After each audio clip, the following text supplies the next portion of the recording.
Would you tell the court what training that you underwent to become a police officer with the Atlanta Police Department? I went through the police academy. I started with the Atlanta Police September 7th, 2004. I was a recruit until December of 2004. Went to the academy in December of 2004, sworn in April 25th of 2005. And what types of classes did you have to undergo at the academy?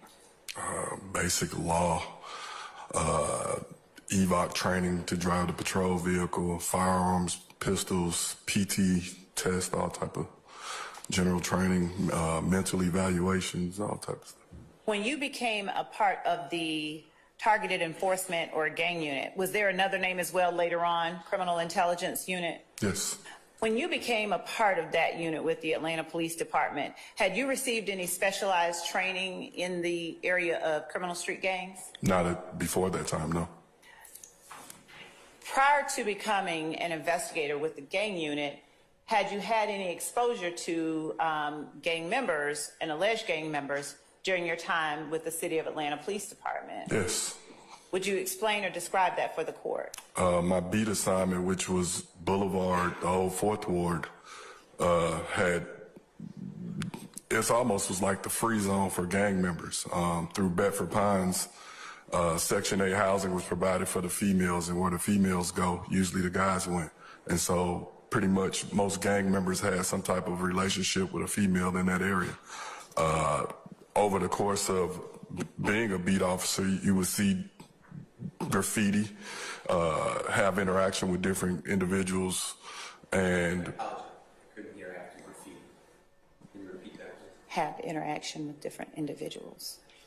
With different individuals that either live there, or sometimes we would have domestic disputes, different things like that. And a lot of the stuff that I learned about gangs, I didn't just learn when I became a police officer. Where did you get your first education into the world of criminal street gang activity? The west side of St. Louis, where I was raised. Okay. Now, what type of, and when you say that wasn't your first exposure, what type of exposure or education did you have in gangs growing up on the west side of St. Louis? The neighborhood that I grew up was gang infested, drug infested. And once the movie Colors came out in '88 or '89, the entire St. Louis was flooded with gangs. And so at that time, I was probably 10 years old. I had to know about gangs and gang culture and what to wear and what not to wear and where to go and what not to go for survival. And so through early on, I learned what a Blood, what a Crip, a gangster disciple, and so forth and so on. I learned hand signals and different things like that, a form of nonverbal communication, because somebody could be threatening your life or making a gesture towards you to put you in danger. And so these were things that I had to know for survival. Okay. Were you ever involved in any gangs? I played sports. My older siblings wouldn't allow me to be involved in gangs. Okay. So when you came to Atlanta, were you at that time aware that there was any gang activity in the city of Atlanta? Not at first.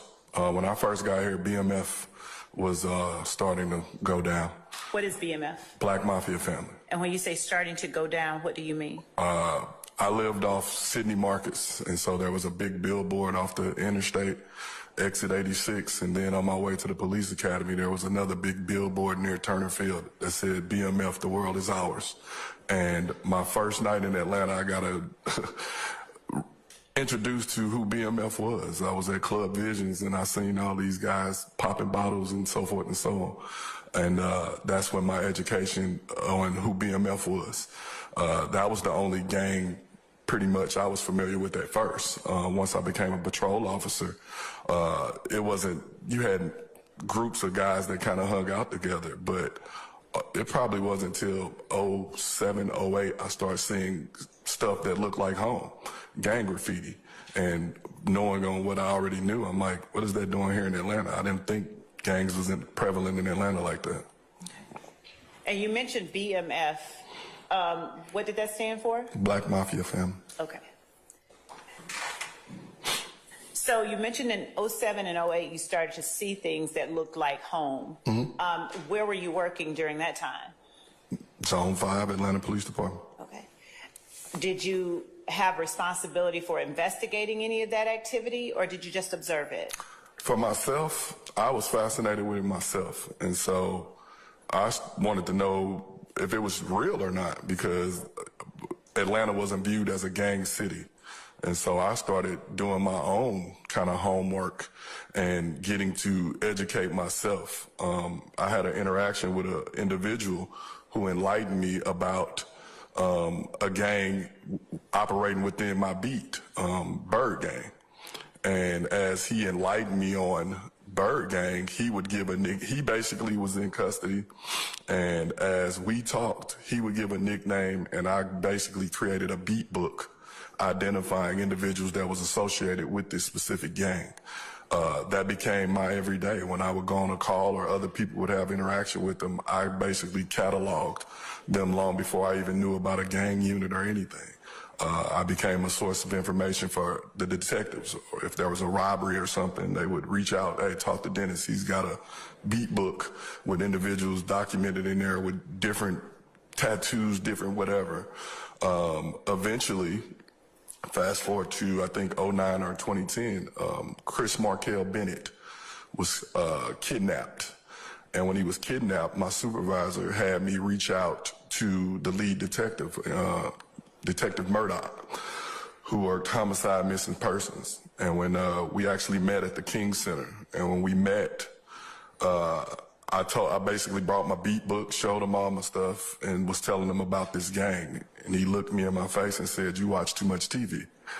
And of course, at the time, I'm like, okay, whatever. I'm kind of offended. About a week later, he reached back out to me, and he said, "I want to apologize to you." And I was like, "For what?" And he said, "Because everything that you gave was spot on. And if you didn't tell us this, we wouldn't know anything about it." And so at that point, he put me in to go to Apex. What is Apex? Apex was the spinoff of Red Dog. And what was Red Dog? Red Dog was basically running every drug dealer out of Georgia, created during the crack epidemic to target drug dealers in housing projects and so forth around the city. Okay. I knew what Red Dog was from Freaknik. Growing up in St. Louis, people that came to Freaknik would talk about the Red Dogs, and they don't play in different stuff like that. Okay. When I came on Atlanta Police Department, they still were in existence, and but they were subsequently disbanded after the Eagle Raid. Once they were disbanded, they created Apex. Apex would be similar, but they would have an investigative arm. And so Detective Murdoch actually put my name in to go to Apex. I usually worked by myself, so I wasn't used to working with other officers and things like that. So when he initially said it, I was kind of standoffish to it. Mm-hmm. So, but did you become involved in Apex? Did you work? I actually got reassigned to Apex for 6 weeks. Okay. And what were your responsibilities while you were assigned to Apex? Target criminal enterprises and try to see if I can build cases, but I wasn't there long enough to really do anything. Okay. Now, from Apex, is that when you went into the gang unit? No. So 6.5 years on patrol, got assigned to Apex for 6 weeks. Then I made detective, and from detective, I got assigned to Zone 6 Criminal Investigations Division. At that time, they did a realignment of the city, so parts of Zone 6 became, some of the old Fourth Ward became part of Zone 6. And so basically where I worked patrol became now where I was a detective also. And so when I made detective, started off working burglaries and simple thefts, fraud, stuff like that. And then eventually I became one of the robbery carjacking detectives. What kind of relationships did you form within the community as a beat cop and later as a detective? As a cop, the community is key to what you do, because the relationships that you form helps you do your job at the end of the day. As a cop, I'm only there for 40 hours a week, and the streets talk, and you have to know how to receive it. And so for myself, I knew